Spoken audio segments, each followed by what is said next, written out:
One of God's richest blessings to me has been the memories that are almost all warm and positive because I had such a happy childhood. I've been also given a vivid memory, which works something like a video recorder, capturing the highlights, and they began very early. For example, one of my earliest recollections occurred when I must have been 18 months of age or earlier because I was in a bassinet. I don't remember how old I was, but you didn't stay in a bassinet very long. And I was lying there, and a woman, an older woman, came and looked over at me and smiled. She turned out to be my great grandmother. Her name to us was Nanny.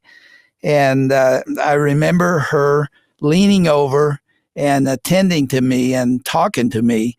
And she was wearing a cap. I didn't know it then, but it was wool. There were strands of yarn hanging down where I was, and on the bottom of each of them was a furry ball. And I was playing with those furry balls.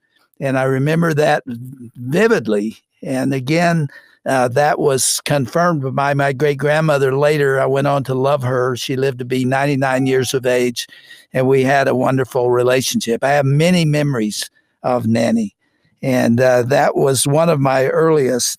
Believe it or not, I even remember the smell of pablum. People today don't even know what pablum was.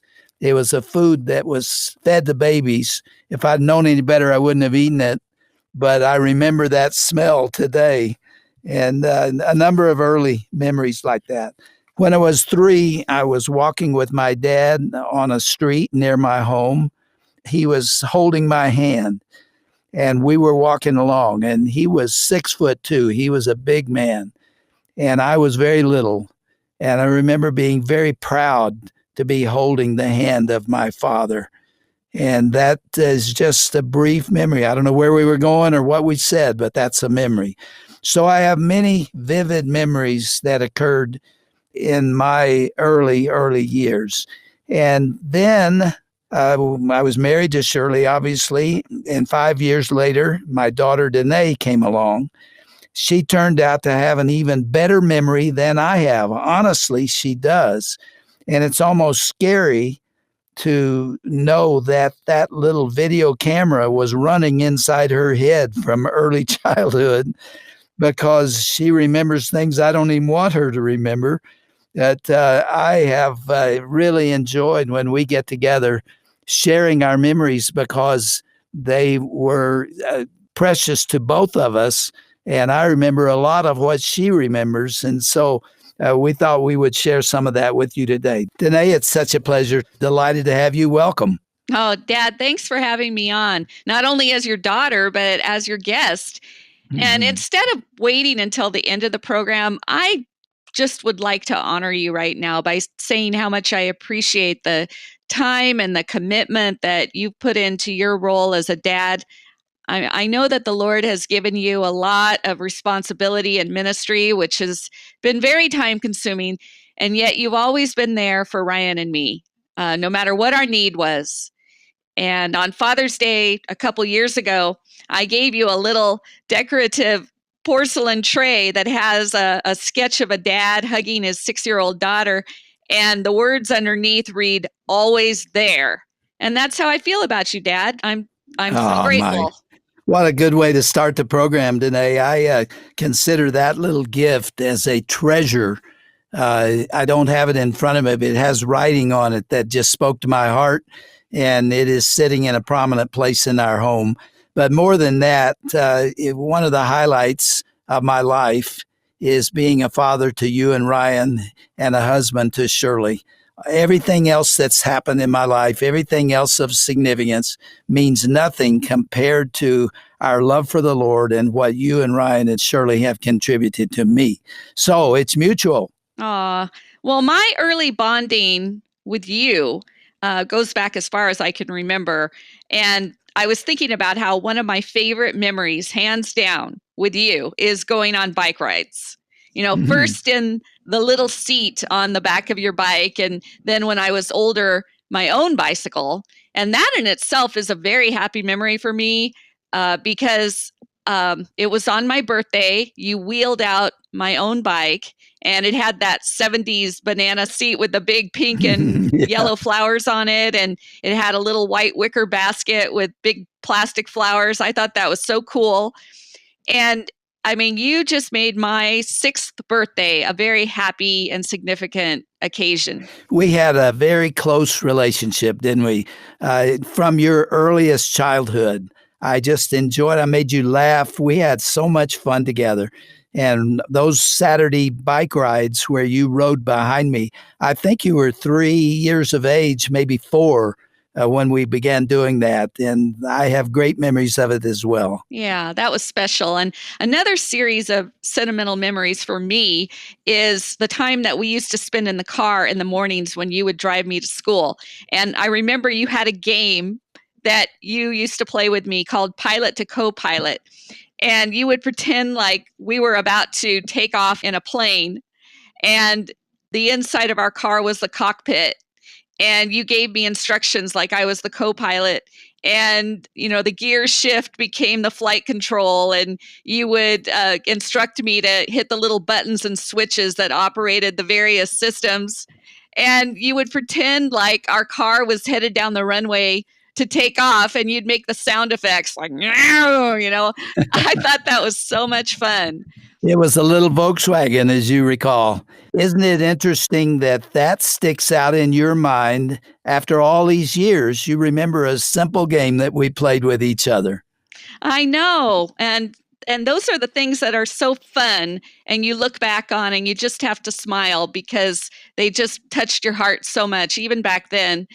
And then there were the teaching moments. I recall one morning on the way to school, you taught me north, south, east, and west. And you said the sun rises in the east. And I remember turning around in the car and seeing the sun shining in our rear window. And from that moment on, I knew the direction of east. Hmm. You never know as a parent what's sticking, what your child is hearing and learning. But I had forgotten that conversation, but that's still in your mind, isn't it? It is, yeah. And we also listened to music on the way to school, as you'll recall. In those days, it was 8-track tapes, and you had the Beatles' Abbey Road. I loved the songs Octopus Garden and Here Comes the Sun. I still do. And in fact, this year, as you'll recall, just a couple months ago, when we were together in the car, just you and me, I downloaded Here Comes the Sun on my Bluetooth, and we turned it up loud and experienced it all over again and just enjoyed it. Renee, that was really something meaningful to me. It was only a couple of months ago, and you brought a copy, and we were able to listen to that music. And it was nighttime, and we were driving around, and we went all the way around where we were going 2 or 3 times while we listened to that music. It's going to thrill a lot of our listeners that Beatles music was what I shared with you, but those were the days. And what a lot of people don't know is the very first woof story about a dog that I wrote at age 12 grew out of my relationship with you, Dad, and our morning carpools on the way to school. Describe that. I think people would be interested in it.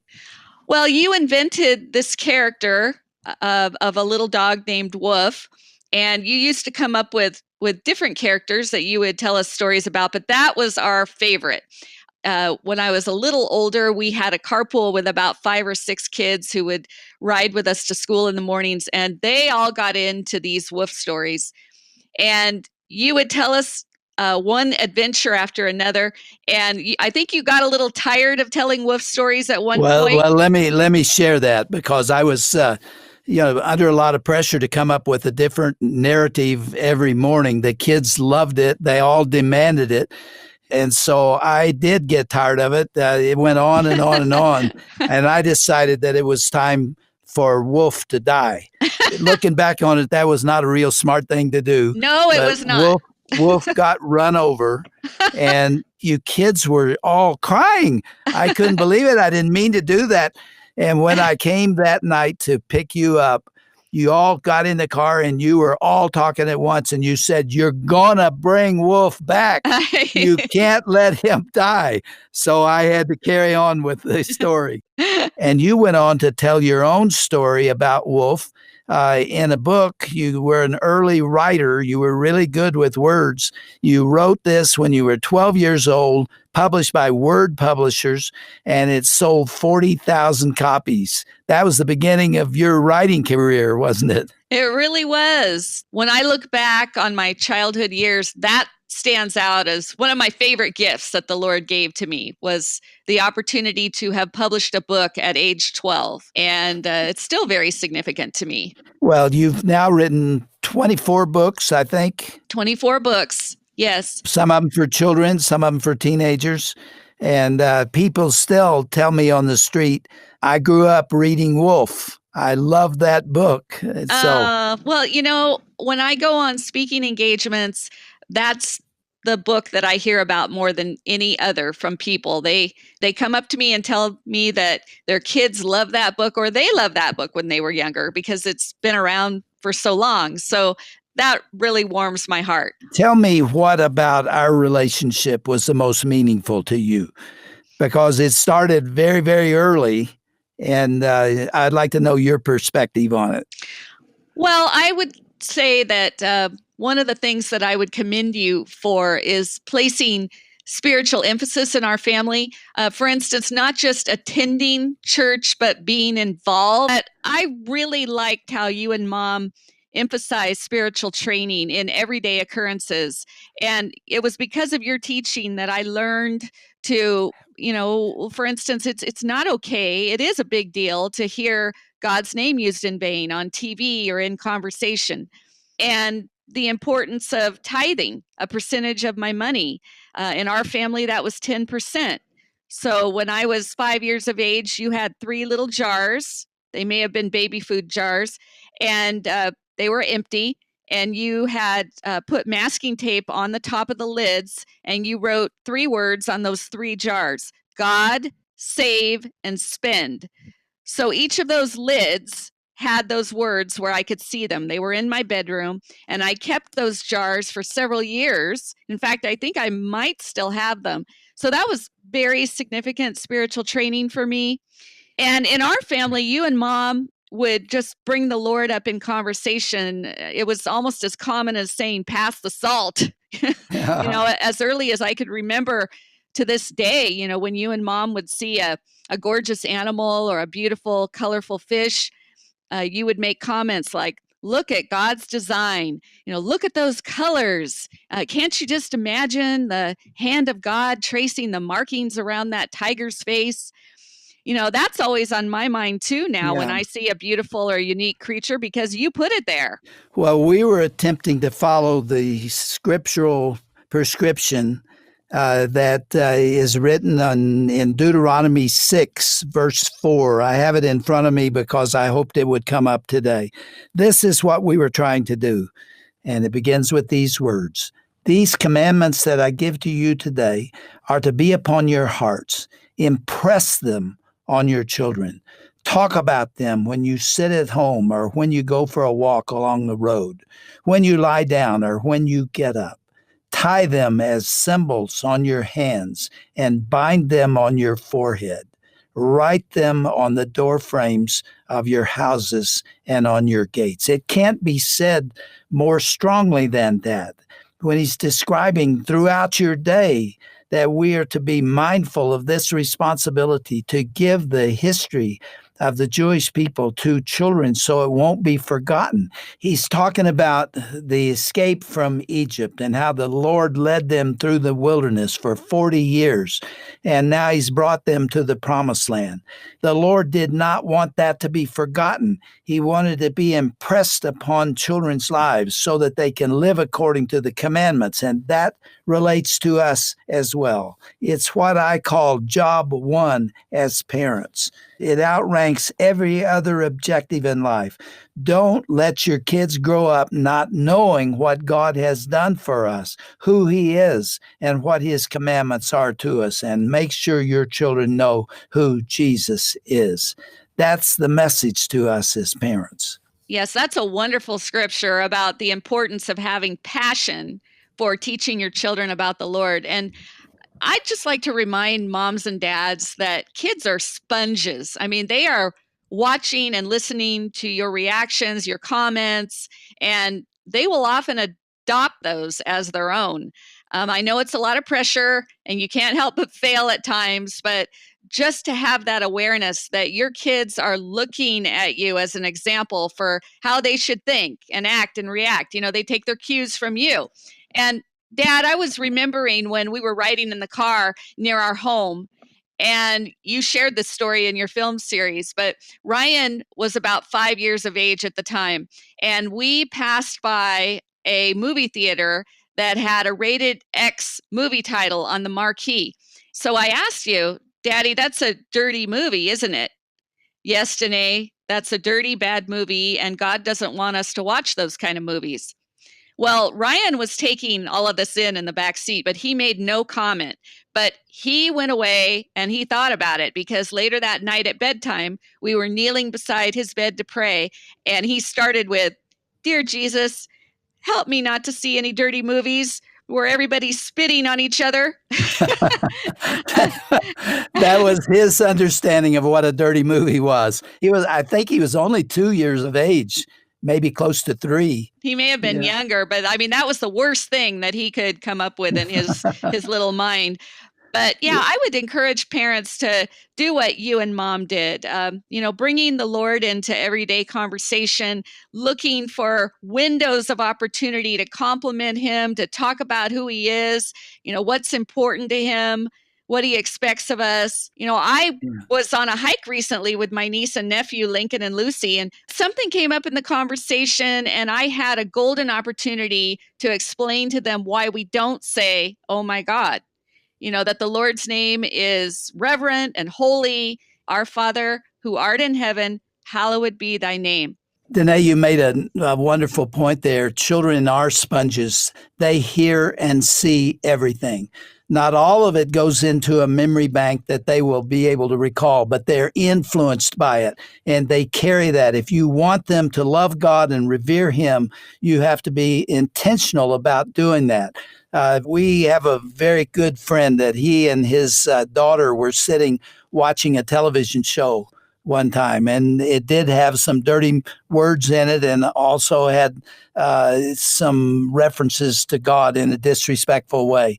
And they were enjoying the movie, but at the point he got up and he just said, "Sweetheart, I just can't let this go on. We cannot put this into our eyes and into our minds. And I'm going to have to turn this off. We're going to change the channel."